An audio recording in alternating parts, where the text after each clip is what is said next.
À l'avènement de Félix Tshisekedi au pouvoir, les réserves de change de la Banque centrale étaient estimées à un peu plus d'1 milliard de dollars. À ce jour, 3 ans plus tard, un record sans précédent a été battu. 3 fois plus, ces mêmes réserves ont bondi de façon fulgurante à 3,5 milliards de dollars. Le ministère des Finances n'a pas fait dans la dentelle, avec plus de recettes engrangées, moins d'évasion fiscale enregistrée. L'État congolais s'est définitivement rangé sur une rampe de lancement afin de remettre l'économie sur les rails. Question: comment traduire ces bénéfices dans le quotidien du Congolais et pourquoi les plus démunis d'entre eux ne les ressentent pas encore?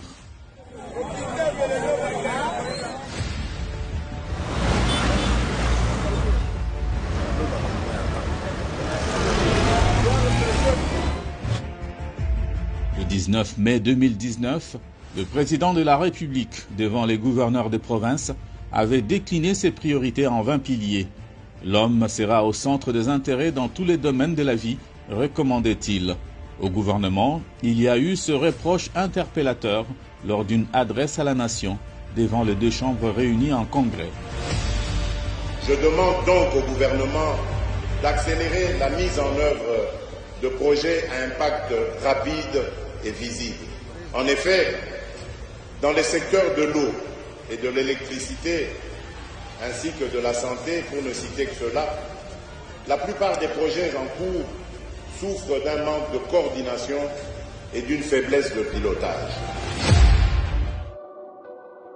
3 décennies plus tôt, le Congo était plus qu'isolé diplomatiquement, l'économie au plus bas, les droits humains plutôt bafoués, une justice à 2 vitesses décriée, ni plus ni moins un tableau peu flatteur qui faisait craindre aux investisseurs le pire, alors que la République démocratique du Congo, pays aux multiples possibilités, a plus que jamais besoin de retrouver sa place dans le concert des nations.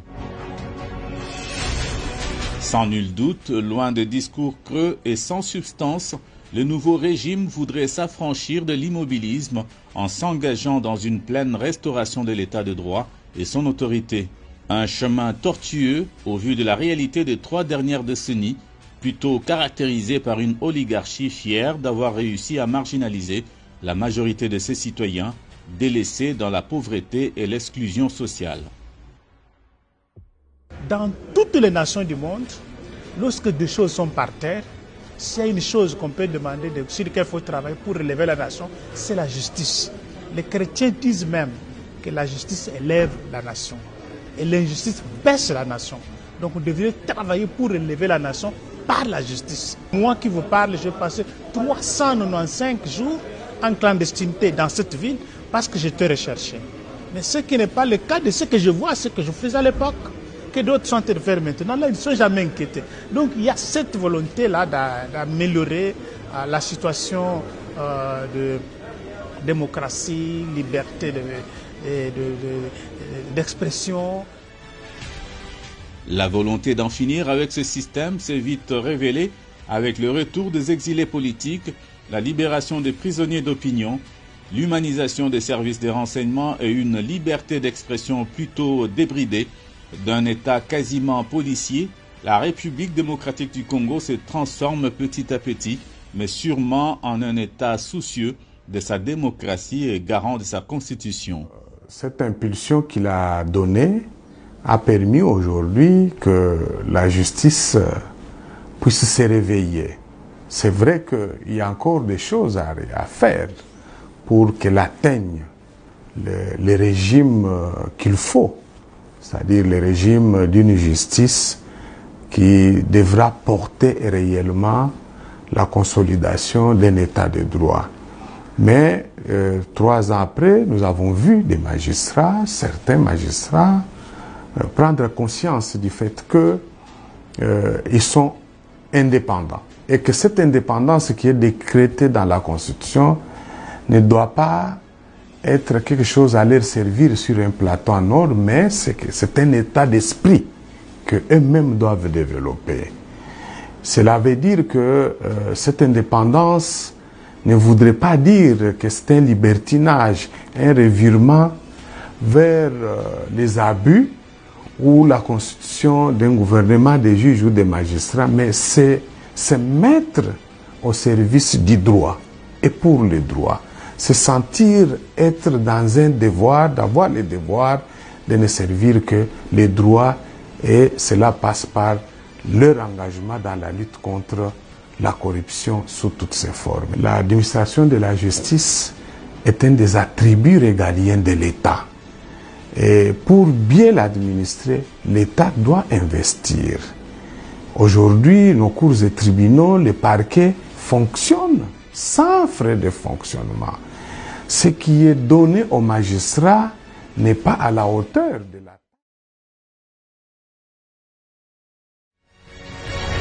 On ne peut pas imaginer un État libre d'expression sans la liberté d'entreprendre.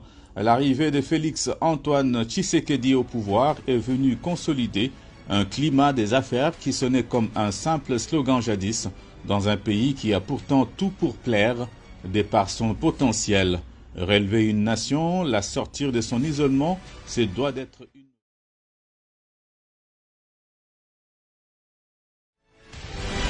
Il est important quand même qu'on fixe les gens sur la question du climat des affaires. Simplement, c'est ce qui s'appelle un ensemble des efforts, un ensemble des facteurs d'ailleurs qui sont fournis dans différents secteurs. Je peux appeler les secteurs politiques, les secteurs sociaux, les secteurs touristiques, les secteurs économiques, les secteurs judiciaires, les secteurs administratifs. C'est différents efforts qui sont fournis pour rendre viable ce que j'appelle une sorte de cadre pour qu'un opérateur économique se sente à l'aise avec des règles transparentes afin qu'elles puissent aujourd'hui se mettre en place. Et ces différents facteurs font en sorte qu'on juge qu'un pays a un climat des affaires assaini ou un climat des affaires complexe ou un climat des affaires qui pose problème. Aujourd'hui, lorsque vous regardez les différents efforts qui sont fournis sur la question du climat des affaires, quels sont ces efforts? On a une feuille de route d'ailleurs qui a été validée au niveau du gouvernement, et cette feuille de route a conduit à des assignations au niveau des différents ministres afin que ces ministres puissent se dire à l'horizon 2022, à l'horizon 2023, que différents secteurs soient assignés, qui par une réduction d'une taxe, qui par une insertion d'une loi, qui par une prise de décision, afin qu'un opérateur économique se dise « je peux venir investir dans ces pays ». Grâce à cette volonté, l'amélioration du climat des affaires ainsi que la promotion de l'entrepreneuriat deviennent une réalité. La confiance renaît, du coup, ouvrant petit à petit des brèches aux nouveaux investissements étrangers et à l'entrepreneuriat local. Hier, nous avons quand même une sorte d'image ternie du pays. Beaucoup d'entreprises ne savaient pas venir parce qu'en fait, il y avait quelques barrières. Il est important de savoir que Son Excellence Monsieur le Président de la République, comme premier VRP, parce qu'en fait c'est lui qui parle d'abord du pays, devait s'appuyer sur une structure technique qui, elle, fait tous les jours ce métier-là. Et chaque fois qu'on partait avec lui, et chaque fois qu'on part avec lui d'ailleurs, nous présentons les opportunités. Nous disons que nous sommes attractifs. Est-ce que vous savez qu'il y a certains pays qui ne savaient pas que nous avons la loi sur le partenariat public-privé? Est-ce que vous savez qu'il y a certains pays qui ne savaient pas qu'on pouvait avoir un guichet unique de création d'entreprise? À la faveur de toutes ces missions avec Son Excellence Monsieur le Président de la République, des portes nous ont été ouvertes parce que nous nous sommes appuyés sur sa caution morale pour que les gens nous disent « on peut vous recevoir » parce que le Président de la République fait de la question de la promotion des investissements et du climat des affaires parmi les chevaux de bataille les plus importants. Je suis allé dans un pays et il y a un opérateur économique qui m'a dit « nous croyons en votre pays parce que votre président a de l'engagement sur les questions du climat des affaires. » Travailler à l'amélioration du climat des affaires ne peut pas rimer avec le retour de la RDC sur la scène internationale, briser l'isolement diplomatique dont le pays a hérité après une trentaine d'années de léthargie et de rejet s'avérait une priorité incontournable. La réhabilitation de l'image de la diplomatie congolaise a un prix. Pour une opinion publique nationale longtemps flouée, les sorties multiples du président de la République à cet effet ne pouvaient que susciter interrogations et inquiétudes. Dès son accession au pouvoir, il a compris que la diplomatie peut jouer un rôle important dans le développement du pays. Voilà pourquoi il a lancé le concept de diplomatie de développement. Le président de la République pense que si on a des bons diplomates, si le pays existe à l'international, ça peut contribuer en grande partie à ramener des investissements, à la création des entreprises et donc au développement du pays. Parce qu'il est convaincu, lui, le président de la République, qu'on ne peut pas se développer en solitaire, en autarcie. Il faut toujours, avec les autres, faire avancer les choses en communauté, en groupe. Pour implémenter cette vision des diplomaties de développement, il fallait d'abord que le pays revienne sur la scène internationale. Parce que le pays n'a pas existé. Les 20 dernières années, vous avez remarqué que c'est d'autres pays qui prenaient la parole à notre place, qui représentaient la RDC à l'international. On n'avait pas de diplomates, les gens ne partaient pas aux réunions internationales.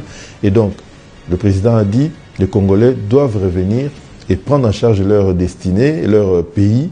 Voilà pourquoi, aujourd'hui, vous voyez des retombées. Le président a fait plusieurs sorties à l'international et les investissements commencent à venir, l'économie commence à se redresser et des chefs d'État étrangers commencent à venir. Il y a des invitations de plusieurs chefs d'État qui veulent venir ici. Parce que des Congolais, aujourd'hui, demandent pourquoi le président fait plusieurs sorties.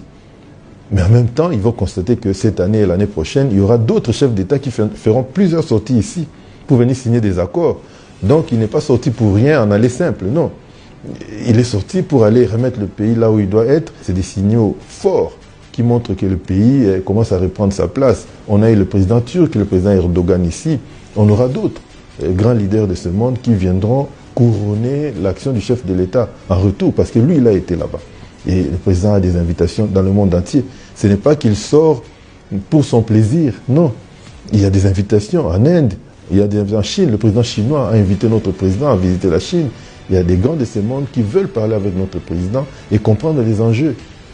Vous êtes sans savoir que le pays joue un rôle stratégique dans sa situation géographique, dans sa configuration actuelle, par ses richesses du sous-sol. Ça, on ne peut pas se cacher. Donc, les enjeux du prochain millénaire se joueront dans notre pays et nous devons être à la hauteur. Et le président a compris, voilà pourquoi il travaille plus à l'international dans ce secteur-là. Nous comprenons l'impatience des Congolais parce qu'on est au fond du trou. Et quand le président arrive, il a trouvé le pays nulle part. Le pays était dans la rue. Et donc, il y a un travail qui doit être fait pour remettre le pays, pour qu'on nous prenne à nouveau au sérieux, pour respecter notre parole, nos accords. Et après, il y aura des résultats. Mais aujourd'hui, au bout de 3 ans de cette action, force est de constater que le pays est en train de se redresser. Pour un pays qui mise sur les jeunes, on se doit d'aller au-delà des simples promesses. La jeunesse est l'avenir de demain, dit-on. L'éducation, la formation et l'emploi se doivent d'être les maîtres mots dans un pays où, numériquement, ils sont majoritaires. Avec la problématique liée à l'autonomisation de la femme, la promotion des jeunes devient une nécessité absolue dans une société où ils ont été longtemps négligés, marginalisés. La jeunesse constituera 60% de la population. La jeunesse est donc une priorité. Voilà pourquoi le programme du gouvernement de son Excellence Monsieur le Premier ministre Jean-Michel Sama Lukonde a prévu dans le pilier 14 l'autonomisation et la promotion de la jeunesse. Et dans cette autonomisation, nous avons pensé d'abord à relancer la promotion de jeunes à travers l'entrepreneuriat par la mise en place d'un programme national de promotion de l'entrepreneuriat qui constitue en fait à la formation de la jeunesse, mais également à un soutien accordé aux jeunes à travers les différents mécanismes nationaux et internationaux. Il y a également la question liée à l'insertion socio-professionnelle de jeunes à travers nos centres d'insertion qui sont en train de subir aujourd'hui, il faut le dire, une cure de réhabilitation et d'équipement aussi. C'est pour permettre à ce que les jeunes aient des bonnes capacités à faire face à tout le besoin d'emploi. Et pour finir, c'est la promotion de l'éducation citoyenne auprès des jeunes. Promouvoir la jeunesse, la préparer à gérer son futur, c'est aussi relever le défi d'une société qui neutralise en amont les germes de la corruption et de toutes sortes d'antivaleurs qui y ont élu domicile. Les degrés des antivaleurs que nous avions trouvés et nous a pratiquement révoltés. Donc nous avions atteint des proportions trop élevées. On s'est dit il fallait vraiment adopter une méthode de choc. Nous avions déjà dénoncé les détournements des deniers publics de l'Équateur, les détournements des fonds destinés à la construction du gouvernorat de l'Équateur. Nous avions dénoncé les baleinières qui ont été donnés par la société Sodeform à la province de l'Équateur, qu'on a détourné, des maisons qui ont été détournées. Il y a un rapport. Ça fait aujourd'hui près de 10 mois sous la table du procureur général près la Cour de cassation, établissant le fait de mégestion. Donc c'est la première province. Il s'en est suivi la ville de Kinshasa. L'année passée, vers le mois de juillet, août, nous avions contrôlé la ville de Kinshasa. Mais malheureusement, je l'ai dit toujours, ce contrôle a porté sur une courte période parce que le gouverneur qui est là, venait d'arriver à peu près à 7 mois. Donc nous avions contrôlé sa gestion débutant. Mais le gros des contrôles était porté sur, au fait, ses prédécesseurs. Mais nous avions relevé au cours de ces contrôles un certain nombre d'anomalies et la ville de Kinshasa nous a demandé 6 mois pour corriger ces anomalies. Nous avions mis ça à la disposition de la ville de Kinshasa comme recommandation. Nous avions demandé qu'on améliore. Il y avait notamment l'absence de beaucoup de pièces justificatives dans l'exécution des dépenses. Comme ils venaient d'arriver, ils ont demandé 6 mois pour que toutes ces situations soient régularisées. Nous avions demandé qu'on puisse accroître sur les recettes de la ville la part de l'investissement, parce que l'investissement était à 2 ou 3%. Toutes les recettes étaient vers le fonctionnement. Nous avions demandé qu'on puisse corriger, parce que gérer une ville aujourd'hui, ce n'est pas le fonctionnement, c'est la visibilité, c'est la capitale. On a besoin de beaucoup plus de moyens à mettre dans la propriété, dans l'investissement, dont nous avions eu à faire des recommandations. Après la province de la ville-province de Kinshasa, nous avions contrôlé la province de Lualaba, la province de Haut-Katanga, la province de Tanganyika, la province de Olomami. Nous avions contrôlé la province de Maniema, la province de Maïndombe. Nous avons contrôlé la province de Kwango. Nous avons contrôlé la province de la Chopo. Et nous avions contrôlé la province du Congo central. Voilà, là où nous avions contrôlé. Donc il y a des rapports qui vont venir comme Chopo, comme Maniema, comme Kwango, Tanganyika, Olomami. Partout là nous avions contrôlé et nous avons des rapports avec des faits extrêmement importants. Durant des décennies, les gouvernants avaient confondu les trésors publics aux biens sans maître. À ce jour, personne n'est à l'abri. Tous peuvent être inquiétés. Nous avons l'opportunité aujourd'hui d'avoir un chef de l'État qui nous a laissé les mains libres. Quand nous terminons le contrôle, nous lui faisons rapport. Tous les rapports que nous faisons, il nous dit appliquer les dispositions légales. S'il y a des faits infractionnels, amenez à la justice. S'il y a des faits de mégestion, faites, au moins je suis informé, vous avez mon appui. Il ne nous a pas empêché de faire un travail. Il ne nous a pas dit coincez tel, ne faites pas ceci à tel. Non. En tout cas, là, vraiment, c'est un acquis. Et moi, je dois m'estimer erré d'être un inspecteur général chef de service qui bénéficie de cet appui et qui bénéficie de cette liberté de la part de ma hiérarchie de faire le travail, mais dans le respect des lois et règlements de la République.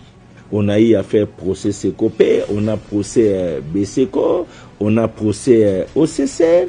C'est vraiment pour nous un grand acquis, un grand résultat. Bientôt, on aura le procès Boukangalonzo. Les gens sont arrêtés à la suite de nos rapports. Il y en a qui prennent la fuite. Donc voilà, donc nous avions senti vraiment que la justice a commencé à se libérer de sa torpeur pour accompagner la République, pour accompagner ce travail de la lutte contre l'impunité. Depuis que l'inspection générale des finances existe, l'inspection générale des finances est en train de traquer des petits gestionnaires. Ce que nous appelons petits gestionnaires, ce sont les comptables publics, ce sont des directeurs financiers. C'est seulement dans les mandats de son Excellence Félix Antoine Tshisekedi Tshilombo que les grands gestionnaires sont traqués. Par grands gestionnaires, j'ai dit les mandataires publics, les DG, les membres du gouvernement et les gouverneurs. Il a donné la liberté à l'inspection générale des finances d'atteindre ce niveau-là parce que les antivaleurs étaient vraiment un niveau inqualifiable. Miser sur l'homme en investissant dans tous les domaines de sa vie, Telle est la priorité des priorités de Félix-Antoine Tshisekedi Tshilombo, parce que le plaçant au centre de tous les intérêts, on vise son développement intégral. Certains l'ont vite compris, tels les efforts aujourd'hui déployés en vue de la révalorisation de la fonction publique. De manière générale, je dirais que l'administration publique de notre pays est en plein chantier. Nous sommes, suivant les orientations, comme vous l'avez dit, de son Excellence Monsieur le Président de la République, en train de remettre de l'ordre après les chaos et d'envisager par la suite l'avenir. Nous avons trouvé, et ce n'est pas un secret, notre administration publique, à l'arrivée en tout cas à la tête de notre pays, de son Excellence Monsieur le Président de la République, dans une situation plutôt chaotique, catastrophique, avec des effectifs non maîtrisés, la retraite bloquée, les systèmes de rajeunissement inexistants, des textes régissant l'administration elle-même devenue obsolète, les conditions de travail précaires et les dialogues rompus entre le fonctionnaire et le gouvernement. Et c'est donc fort de ces constats, ces tableaux sombres, ces constats malheureux, que nous avons aujourd'hui le devoir d'administrer la thérapeutique de choc qui a été imaginée, conçue, mise en place par le président de la République. Pour une fonction publique qui avait quasiment rendu l'âme, c'est simplement un retour à la vie qui s'amorce. Si le dégraissage s'impose, l'on promet des mesures d'accompagnement pour les milliers d'agents dont la retraite devient inévitable, mais accordée dans le respect des conventions établies. Ce qui ne serait que justice rendue à ceux qui se sont dévoués des années durant au service public de l'État. Nous avons aujourd'hui installé le FRAP, le fichier des références de l'administration publique. V2 en version 2. Ça signifie que, où qu'il se trouve, chaque agent doit être identifié et identifiable. Ce FRAP est en train d'être finalisé.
Définitive, pouvant lui permettre d'être identifiable.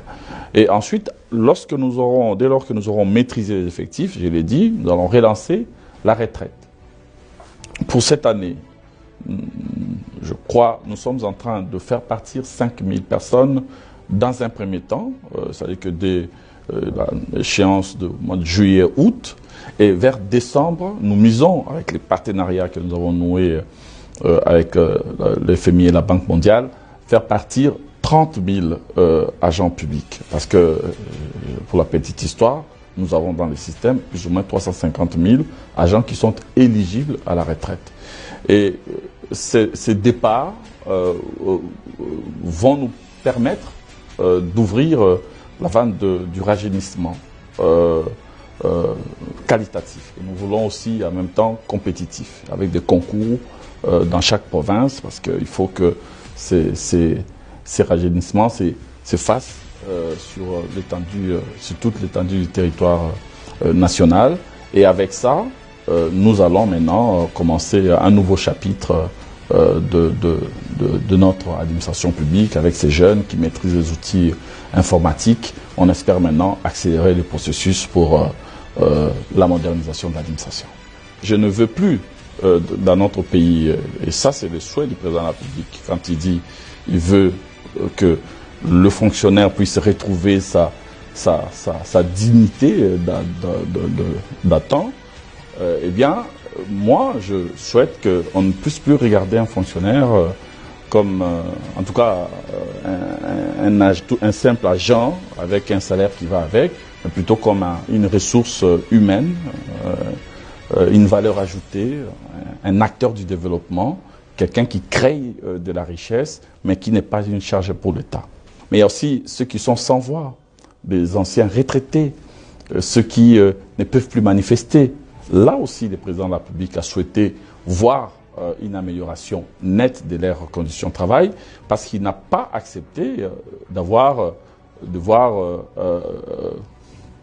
un retraité qui a servi l'État toucher une modique somme de 8 000 francs dans notre pays. Depuis plus de 30 ans, c'est ce qui a existé dans ce pays. De veuves dont le mari décédé a servi l'État, ont touché 1 500 francs.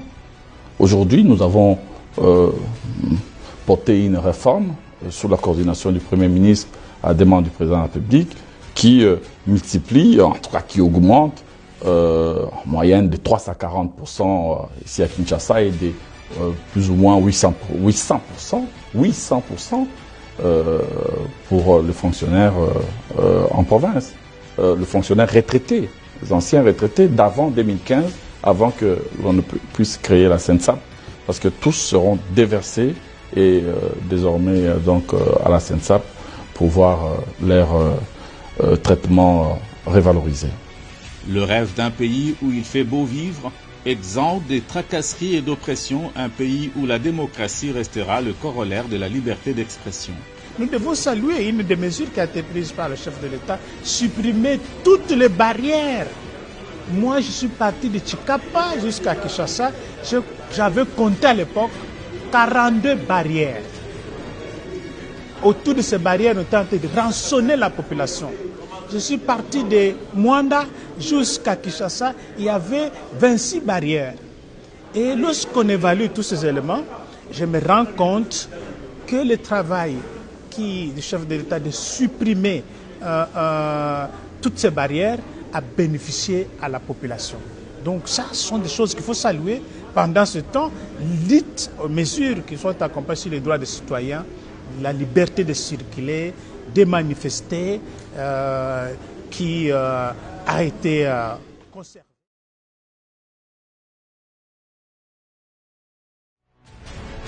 Il y a eu la libération de tous les prisonniers politiques et d'opinion. Et aujourd'hui, j'entends les gens dire qu'il y a des prisonniers d'opinion. On doit faire très très attention. À mon avis, aujourd'hui, il n'y a pas de prisonniers politiques ou d'opinion dans nos prisons. Il y a tout simplement des personnes condamnées pour des faits de droit commun. Ceux qui sont rentrés bénéficient aussi de l'ouverture de cet espace qui permet à ce que personne ne puisse être réprimé, poursuivi pour avoir tout simplement critiqué la gestion de la République. Mais la critique doit se faire en tenant compte des propos. Il ne faut pas que ce soit des propos qui poussent les autres, qui incitent les autres à la haine tribale, haine ethnique, ou qui poussent les gens à la violence. L'espace d'expression des libertés des citoyens est ouvert. Ça, je dois le confirmer. C'est vrai, nous c'est ça le travail, nous observons et nous avons des éléments objectifs qui nous permettent de le dire. Pourquoi? Parce que, contrairement à ce que les gens pensent, que dans une démocratie, la démocratie veut dire que vous pouvez vous réveiller le matin, vous allez sur le boulevard du 30 juin, vous êtes une dizaine, vingtaine ou une centaine, vous commencez avec une marche, vous empêchez les autres. Non, pas du tout. Le président Félix est au pouvoir. nous ne connaissons plus les cas de filature parce que nous-mêmes, nous avons payé des frais. Nous ne connaissons plus cette affaire-là de voir à nos bureaux ici ou bien à l'extérieur, voir les agents de renseignement venir nous épier. Ça n'existe plus. À petits pas, mais sûrement, le long terme se prépare aussi pour une jeunesse longtemps négligée, mais que le nouveau régime s'emploie à soutenir et à accompagner, qu'il s'agisse de l'éducation, de l'emploi ou de l'entrepreneuriat. Pour valoriser le jeune, premièrement, je salue d'abord la décision de son Excellence, Monsieur le Président de la République, Félix Antoine Tshisekedi Tshilombo, d'avoir rendu effective la gratuité de l'enseignement. C'est un programme qui a permis aujourd'hui plus de 4 500 000 enfants puissent retrouver le chemin de l'école, mais également qui a permis à beaucoup de parents d'économiser des frais qui hier étaient dus au paiement des frais scolaires, mais aujourd'hui, ces frais peuvent être utilisés dans la famille pour des besoins économiques et même pour investir. Et ce programme a également permis à ce que plus de 150 000 enseignants puissent être repris sur les listings de paie. Et il faut quand même le reconnaître, aujourd'hui on ne parle pratiquement plus de la problématique des non-payés et des nouvelles unités. À travers toute la République, nos centres d'insertion socio-professionnelle aujourd'hui ont un programme uniformisé parce qu'à l'époque, nous avions 3 programmes. Un programme appuyé par l'APFE, un autre programme appuyé par l'OIF et un autre programme qui a été élaboré par le gouvernement congolais. Mais aujourd'hui, nous avons uniformisé et l'idéal est que demain, nous puissions valoriser les jeunes qui sortent des centres d'insertion socio-professionnelle. Et au-delà de ça, il y a également la relance du volontariat. Le volontariat qui est un service civique et qui permet aujourd'hui à ce que les jeunes Congolais puissent travailler sans attendre quelconque rétribution. Je pense que c'est un grand travail à faire. Nous ne sommes qu'au début et nous espérons que dans les jours qui viennent, cela prendra une vive allure à travers les différentes activités que nous organisons, notamment avec le mouvement Scout qui vient de renaître encore en République démocratique du Congo. Hier, les jeunes étaient tués par le simple fait qu'ils étaient en conflit avec la loi. Mais aujourd'hui, les jeunes qui étaient en conflit avec la loi aujourd'hui sont transformés en bâtisseurs de la République à travers le service national.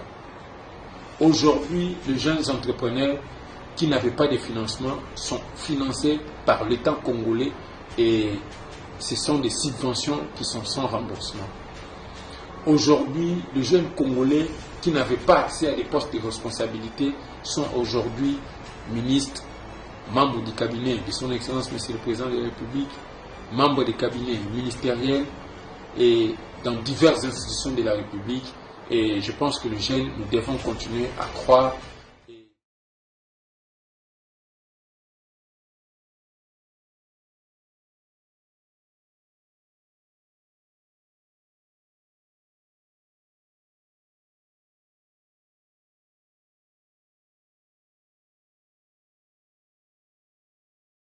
Jeune. Ça veut dire qu'un opérateur économique qui veut s'investir ici a une main-d'œuvre, déjà une main-d'œuvre. Qualifié, c'est une autre branche, mais déjà une main-d'œuvre disponible. Ensuite, ces jeunes aujourd'hui, hier, on avait quand même un petit point sur l'éducation qui était orientée vers des aspects simplement d'être administratif, mais avec les questions d'entrepreneuriat, des questions d'investissement. Aujourd'hui, on est en train de miser sur une éducation qui les pousse à être des entrepreneurs. Le système LMD fera en sorte que nous puissions arriver à produire des jeunes créateurs d'emplois. Au-delà de ça, les locaux, c'est-à-dire les nationaux, mes compatriotes, lorsqu'ils ont besoin de pouvoir créer l'entreprise, ils puisent dans la jeunesse congolaise en se disant: est-ce que je peux trouver un bon juriste, un bon économiste, un bon menuisier, un bon maçon? Est-ce que je peux trouver un bon médecin? Un certain nombre de choses. Et ça, c'est un élément important. Mais au-delà de ça, nous avons aussi un programme qu'on appelle le Programme national pour le développement de l'entrepreneuriat qui est géré au niveau du ministère des petites et moyennes entreprises congolais. Et là, nous avons ce qu'on appelle la loi sur l'entrepreneuriat congolais qui va, nous pensons et nous prions qu'elle puisse arriver à terme à la fin de cette année. Dans cette loi, il y a des avantages qui sont mis en place pour que les startups soient formalisées, pour que les petites et moyennes entreprises connaissent d'une certaine manière une sorte d'amnistie pendant la première année dans laquelle ils sont en train de s'investir. Cela va susciter que les gens quittent l'informel et aillent dans le formel. Nous pensons que cela va diminuer les petits conflits des Koulouna, cela va diminuer les questions de défis sécuritaires et les gens vont se focaliser à créer de l'emploi. Au-delà de ça, il y a aussi le fonds de garantie, parce qu'en fait, le gros problème de l'entrepreneur congolais, c'est l'accès au financement. Et l'État a répondu à ça avec le fonds de garantie. Il se porte caution auprès d'une institution bancaire et l'entrepreneur se dit « je peux évoluer pour faire tel autre projet ». Ça, c'est des défis qui sont surmontables. Et je peux vous dire que c'est un processus. Dès l'instant où le programme existe, dès l'instant où il y a la transformation de l'OPEC en ANADEC, dès l'instant où il y a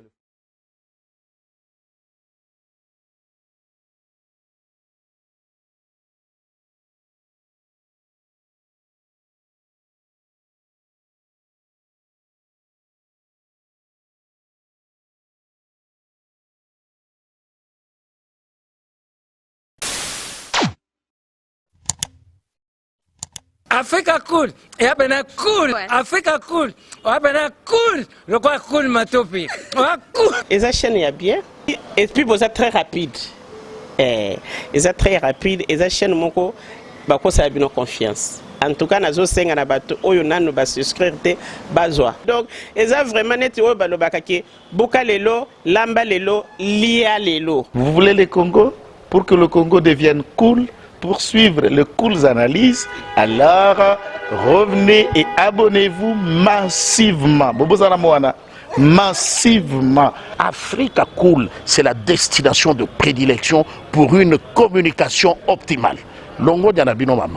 Africa Cool Télévision est une chaîne qui est en train de réunir toutes les tendances. Voilà. Donc les chrétiens s'y retrouvent, les païens s'y retrouvent, les politiciens s'y retrouvent, les femmes ménagères s'y retrouvent. Donc Eza Eloro na biso to sepe la ranango, yango chaque fois son aïe na Kinshasa, il faut namona Africa Cool. Et au monde de la chaîne Oeza impartial. Le rôle de Babino, vous méritez le soutien de la population ainsi que des institutions compétentes.